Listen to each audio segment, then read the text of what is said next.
All right, so this video is made by Seriously Casual, which is a content creator we have watched on the channel before, the ones that do the delightful animations that we adore so much. So clearly they put a lot of hard work into their videos, so please make sure you support that hard work by liking and subscribing to this video. I posted the link in the chat just now, but also make sure that if you're on the YouTube side of things that you check the description down below for this video. Please support the official release because this content is not made possible by me or by us collectively. It's been made by Seriously Casual, so make sure you give it its rightful support since we are going to be watching it. But this video is about the Year 8 wish list. Year 8 is about to start. We're here with the anniversary coming up this summer, coming very, very, very soon. So yeah, we got a lot of stuff that could potentially come to the game. A lot of people have their own ideas of what they want Year 8 to look like, especially since a lot of the problems and boringness of Year 7. So let's go ahead and see what Seriously Casual thinks. Anniversary live stream where they go over all they've added to Dead by Daylight in the previous year, as well as their plans for the upcoming year. This year, the anniversary live stream is rumored to take place on the 23rd of March. Before the stream, I'd like to share some additions to Dead by Daylight that I would like to see implemented in Year 8. This is my Dead by Daylight Year 8 wish list. The first thing I hope we get more of next year is licensed chapters. While this seems like a very obvious thing, there are a few specific reasons why. First anniversary? Ooh, it's Recently, fun. The original chapters have been a bit lackluster. I've only gone against the Skull Merchant at night 2 or 3 times each. These two are why Year 7 sucked. Like these two like he was already boring and then she just like maximized the boring, which is not something that like is unheard of for behavior, because they like to make character archetypes and then perfect them.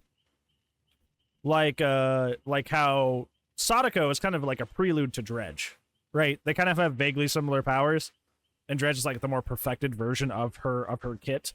Like this is a thing that Baber does. This is a thing they do, is they build archetypes and they perfect them with extra characters. So the whole Gen Defense character they made with him and then perfected with her, which she could still do. She could still do in 2023. And it's just like the whole 3-gen thing. Like the 3-gen thing, when you know, the 3-gen strat is like so obnoxious. Like it's one thing if the survivors are careless about the order at which they're doing the gens and they lock themselves into 3-gen. Whatever, that's their problem. They played badly. But picking a 3-gen at 5 gens and defending it, and then essentially punishing the survivors into and forcing them into extremely long 20 to 30 minute games. It essentially boils down to this. And this is gonna hurt people's feelings that do this. I understand. I'm no stranger to love. I'm no stranger to hurting people's feelings when it comes to like calling out their playstyles and their lack of skill. The idea with these characters is if I can't play the game well, I will just hold it hostage long enough until I can pretend I'm good. If I can't actually be skillful at the game, I will hold the game hostage long enough to the point where I can pretend like I'm a good player. That's what this archetype is. To hold down a 3-gen from the beginning. Who's the 4th killer? That'd be Dredge, right? Dredge was our anniversary. So yeah, Dredge was our anniversary. So yeah, that'd be him. Yeah, these two occupy the if I can't be good, I'll just hold the game hostage long enough until I can pretend I'm good. Because I got the same result, even though I didn't do anything. So like to have 2 of these back to back, such a very nasty and unfulfilling archetype from like I believe both perspectives. Because like I would say like the reason I don't play these 2 particularly a lot is because like I like winning because I'm something I did and I input into the match. And I can still have fun with her. I like playing her because I don't do the 3-gen thing and I just run a bunch of chase perks and I just use her info to like know where people are to go start my next chase. And with him, the only way I've found to have fun with him is just double Karn effects and eat through pallets, kind of do like a pallet destroyer thing. But like those are the only 2 ways I've had fun with them. Because like standing there for 23 minutes in a game is boring. And much less the people on the other side that have to deal with that. It's just a disgusting archetype. It's so draining. I don't even remember the last time I went against a Ghost Rider BB. Hey, there we go. To me, the game has felt a bit stale because I'm rarely facing any new killers. While a license chapter doesn't necessarily mean the killer's power will be strong, the license itself is enough to get some players to continue to play the killer after their release. For example, killers like Myers, Ghostface, and Sadako don't have the strongest of powers, but I still see people play these characters because they enjoy the movies they come from. Yep. That's what got me into Dead by Daylight, because I'm a big Halloween fan. Halloween's my favorite horror movie. Halloween 2018 is my favorite horror sequel. Some of my favorite movies of all time, not just horror movies. So I get to play Myers. To play one of my favorite antagonists. We were talking about favorite villains of all time. I brought up Darth Vader, but I also brought up Michael Myers, one of my favorite antagonists. So get to play him. It's cool. I also just enjoy the hype around licensed chapters when they get added. If I like the property they're adding, it's cool to see how they work in the game, and if I've never heard of them, I can check out the media they're from. The original Resident Evil chapter is what got me into the Resident Evil games, and that's one of my favorite games. Why is she called the Skull Merchant? I know this is just completely random, just completely off the... Why is she called Skull Merchant? She doesn't sell the skulls. What is she a merchant of? What does she sell? What does she sell? How is she a merchant? Like, am I weird for that? Does anybody have an answer? What is she selling exactly? It's because of a manga character? What does the manga character sell? Is the manga sale, like, is the manga character a merchant? Does the character inside the lore actually sell stuff? Like, where does this merchant thing come from? Things practice also good to do. That's good. I'm glad it helped. I'm glad it helped you, friend. That's what it's for. It is for that. So I'm glad it actually did the right thing there. Name of the manga: Cyberpunk Assassin Mercenary. Okay, but that's like an assassin mercenary. Does she actually sell things? Like if she doesn't actually sell things, even the fictional character she named herself after doesn't sell things. Why are they a merchant? I don't understand. Series. There's still so many licenses for them to add, and I can't I've been wait to see too which one happy. gets added next. We're making fun of Skull Merchant's name The next thing and I'd why like it's to called see is Merchant. better graphic settings. But hopefully I a lot think of the it. graphic settings are one of the most outdated things in Dead by Daylight. Currently, everything is bundled together in 4 predefined presets. If you want to lower, for example, the texture quality, or keep the shadow quality the same, you're unable to. If you want to disable film grain, you have to change the graphic settings to either low or medium. Ideally, the graphic settings would be changed so that you could tweak each individual setting to your liking. So you could disable film grain while keeping all other graphic options on high or ultra. She I'd sells also really like it if stuff. they added the option to uncap the game's FPS from 60 frames per second. While I know you can uncap it by messing around with the config files, I think it's a bit tedious, and I think it should be an option in the settings. Yep. Updating the graphic settings would hopefully also make the game be able to run better on weaker systems while still looking the best it can. This next feature might be a bit controversial, but I'd like to see an update in the endgame Mori system that we previously saw this year. Before you shoot me for Lily, all you had to do was make Cypress base kit. All you had to do was make Cypress base kit, and it was fine. Just make Cypress base kit. Call it a day. There you go. Reward for 4K. suggesting this, allow me to explain exactly why I want to see this. I believe the endgame... Lily, if in my perfect world, bleed out option on the ground. Like, you bleed yourself out just like you can give up on Hook. And also, Cypress Mori Biscuit. That's what I would do. Easy peasy lemon squeezy. Powerful mask made a cool idea. Yeah, I guess so. But, like, not... You can do cool, dark, and moody without me, like, obscuring my ability to see and transverse, like, the map. Or play the game. Just like how Dredge's darkness actually strains my eyes. I don't want my eyes to actually be straining. Like in real life. If I want to feel immersed inside of like a scary, like, you know, dark, you know, realm that has just appeared around my character. I don't want my real life person, me Bran, sitting here to be like hurting my eyes to play the goddamn video game. That doesn't make any sense. I shouldn't be feeling physical pain playing your video game. Like, that's just dumb. So it's like the same arguments for like Shadowborn being like a slider and not a perk. It's like I literally can't play Nurse because she makes me motion sick, and I know the point of her, like, you know, bleed, like when she blinks and the screen bleeds and her head rocks everywhere. It's kind of a counterbalance to the complete control you have over that character to like literally go through walls and travel long distances. But I shouldn't actually physically be sick in real life playing this character. I should not be actually physically nauseous playing the character. Like, like that should not be happening. Like, I'm all for immersion, but if you're actually making me physically sick or strained outside the game, you're missing the mark. I shouldn't be feeling that. The Mori system brought some good improvements to the game. For I'm instance, just playing a game. It's not that big of a deal. It's not that intense. From excessively slugging and bleeding the survivor out. As a survivor, getting slugged for a prolonged amount of time or A until lot you of bled a lot out of people's glasses might be come one with of the that. worst experiences in the game. At least when you get camped or tunneled, the game is over I know my quickly. brothers do. I also enjoyed how it gave You killers may a have seen win-win them and just not finish. even understood. I think it's If cool that's that what's if the happening. killer can manage to down every survivor within 45 seconds after downing the first survivor, they win the game.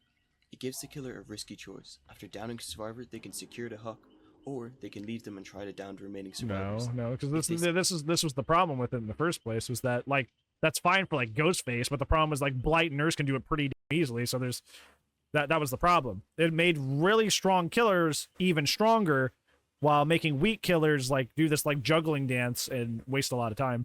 succeed, This is they'll win the game. no, early. don't nod. But if That's they a bad too take. long, the survivors will pick themselves up, and the No. killer can be left without a single hook. No. It should definitely be noted, though, that the endgame Mori system did have some big problems. The base kit Unbreakable could put killers in a lose-lose situation. Sometimes it's necessary this for is the a killer bad to take. slug a survivor. For example, if people are sabotaging hooks, Yep. the killer has to drop the survivor. This means the survivor could help themselves up while the killer couldn't do anything about it. The perk power Word. struggle also posed a similar problem, where if a survivor was downed under a pallet and the survivor was near, the killer was forced to just let them go. The endgame Mori system also encouraged tunneling. If you tunnel a survivor out quickly, it would make it much easier to down each survivor left and Yep. end the game earlier. With the current state of the game, I think the last thing we need is an incentive to tunnel.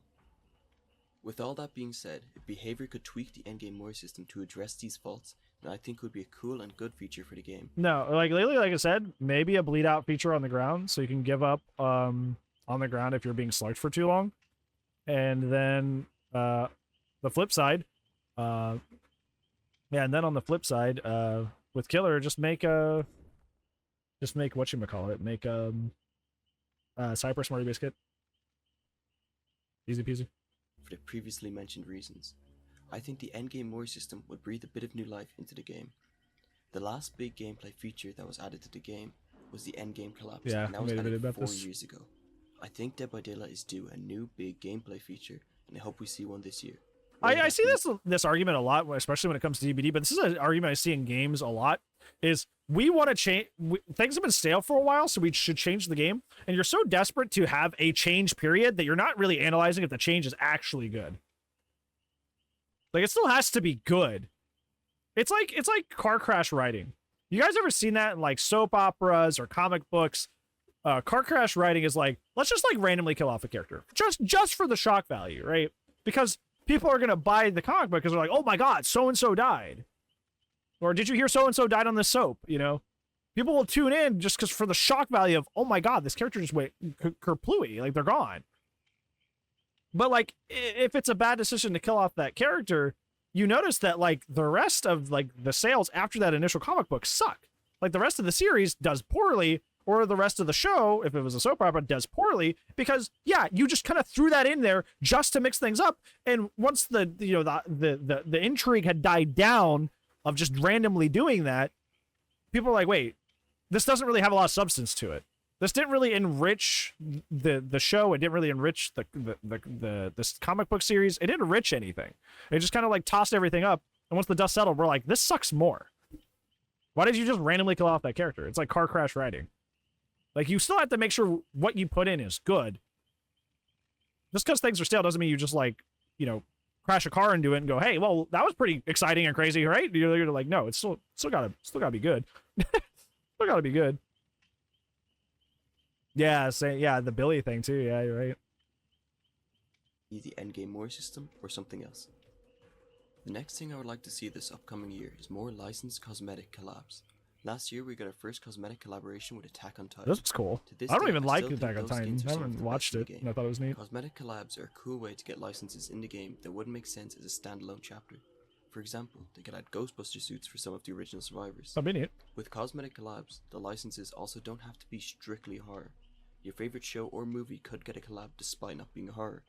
Leave a comment down below on what cosmetic collab you'd like to see in the game. I'd love to see what different crossovers you'd like. Another addition that I believe is long overdue is a perk search bar. With the most recent update, if you have every perk in a survivor, there's over 9 pages of perks. This can make it very tedious to find the perks you want. It would be nice not having to say the ABCs every single time you want to find a perk. A perk search bar would especially in this situation where like you have some yellow, some green, because you can't even do alphabetical order because you don't know which perks you have at like what rarities. So like you may be searching in the right place, but no, this one's green, so it's actually at the back. It's actually at the back of your perk placement, and you're just like, what? We see it implemented during this upcoming year. Finally, I'd like to see the Realm Beyond being fully finished. Yes, the Realm please. Beyond is a project where behavior revisits old maps and characters and updates them visually. It was first talked about during the 5th year anniversary livestream. I believe been going all on the for characters and years. maps they've Such a long improved time. look a lot better, but there's still a few that I feel could get a touch up. For example, characters like Michael Myers and Hillbilly look slightly dated compared to the rest of the cast. I would love to see them get improved graphically. That concludes my wish list for year 8. If there's anything you want that I haven't mentioned, please leave a comment. I'd love to see what additions you would like this year in Dead by Daylight. I'd like to thank you for making it this far, and I hope you enjoyed your time. If you like this video, I'm shocked that I'm so shocked that they're like, hey, the Mori system, perfect, put it back in. Like there's a reason we left that behind. There's a reason we that did not go through. And that is, like I said, it's like it made stronger killers that were already bottlenecking balance even stronger, and it made weaker killers that already had a hard time, building pressure. When one of the ways they could do that, catch up to that pressure, is by slugging. Made them even weaker because if they slug too much, everybody just gets the hell back up. So it made weaker killers weaker and stronger killers stronger, and it was bad for the balance. It was bad for the balance of the game. So that's why. The rest of this is pretty straightforward and stuff that's not really arguable. More licenses, yes. More graphic settings, yes. Search bar, yeah. More collabs, yeah. Like everybody wants this. Finishing the Realm Beyond so we can actually like have cool new maps that aren't Garden of Joy and stuff like that. That just like are super heavily, that's saying something for me because like the parking lot loop on Garden of Joy is probably my favorite loop in the game. But that map is busted. That map is very Survivor Side. It's very strong. Just how you get like just very terribly like one-sided, poorly designed maps like that. I'd rather have something they actually like work on and actually put a lot of work into that's like fun to play on both sides, and they can fully focus on that. One thing I always talk about, here's my big wish list. Uzi and I were talking about this last night. Here's something that I want. Speaking of maps, I want them to add more maps to realms that have tons of one-offs. Why does Dead Dog have literally the saloon and that's it? Why does Garden of Joy only have the house and that's it? Why does Eerie literally only have the graveyard and that's it? Where are the other maps for these realms? Why does Autohaven have so many? Why does like I know it's because of the first maps. Autohaven has a ton, Badham has a ton, Macmillan has a ton, Coldwind has a ton. I mean, even the ones that have some, like Asylum, only have 2. Asylum only has 2 maps. And that's a whole realm. Like, add more maps to the realms, because like you can mostly, that's good for them too, because they can mostly recycle assets, and they just have to make like a new main building, or like a new like type of tile, like the pits that you can get on Eerie and stuff like that, and it's mostly the same. Yeah, well, with Badham, the problem was they made every iteration of it universally Survivor-sided. None of the, like, it's would you like the most Survivor-sided map or the slightly not most Survivor-sided map? It's like they're all aggressively Survivor-sided. So it's like, that's why people don't like that there's 5 of them, is because there's not really a whole lot in the way of variation. Like, they all suck to play on as killer. So, like, even though there's 5 variations, they largely play out the same. So the gameplay is the same despite there being multiple variations, which defeats the point of variations, because the point of variations is supposed to play the same aesthetic of map, but have a different gameplay loop, or a slightly different gameplay loop. Preserve the aesthetic, that's cool, but play the map a little, or have the gameplay in the map be a little different. Yeah, does behavior? I don't, apparently not. Apparently not based on that performance. Apparently not based on that performance. Apparently not. Apparently not. But yeah, that's what I look for. Obviously, besides selfish things, like I would obviously want Alien as an IP, so I love that so much. It was my first horror franchise I ever got into, so special to my heart, special to me heart. Finally addressing and firmly putting down the DDoS situation, because that also just kind of disappeared again, and they never figured out why that was happening again, and we're just gonna have to deal with this around this time next year again.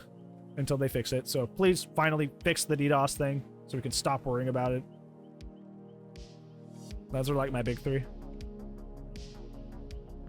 Those are my big three. So yeah.